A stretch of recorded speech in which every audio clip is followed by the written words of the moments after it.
Hai semua. Baiklah, mari kita teruskan pembelajaran Bahasa Melayu pada hari ini. Masih lagi di bawah tema kekeluargaan. Unit 1, Keluarga Cergas. Tajuk pada hari ini, Siapa Pantas? SP 4.1.1 bercerita dengan menggunakan gaya bahasa yang indah dan santun, iaitu simpulan bahasa. Murid-murid, apa itu simpulan bahasa? Simpulan bahasa merupakan ungkapan yang biasanya terdiri daripada dua perkataan atau lebih. Simpulan bahasa mempunyai maksud yang berbeza daripada makna perkataan yang membentuk kata tersebut. Di sini, cikgu ada sertakan beberapa contoh simpulan bahasa. Yang pertama, hidung tinggi. Hidung tinggi bukan bermaksud hidung orang itu tinggi ya murid-murid, tetapi maksud sebenarnya sombong. Contoh ayat, Kamal bersikap hidung tinggi kerana keluarganya kaya dan terkenal. Contoh simpulan bahasa seterusnya, makan angin. Makan angin bermaksud pergi bersiar-siar atau berjalan-jalan. Contoh ayat, mereka makan angin di pulau perhentian.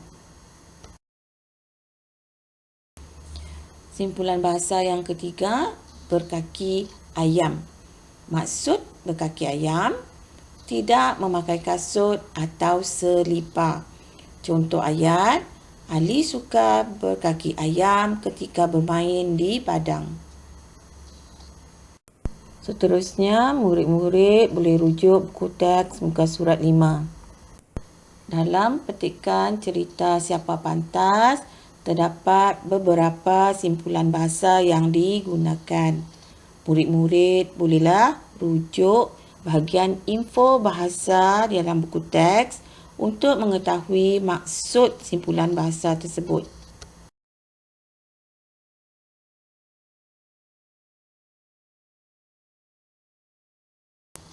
Di sini, cikgu akan terangkan beberapa maksud simpulan bahasa berdasarkan cerita Siapa Pantas. Ayat pertama, kamu ada bakat. Simpulan bahasa ada bakat bermaksud mempunyai kebolehan. Seterusnya, Nabila dengan hati wajar terus menyiapkan binaan bangunannya.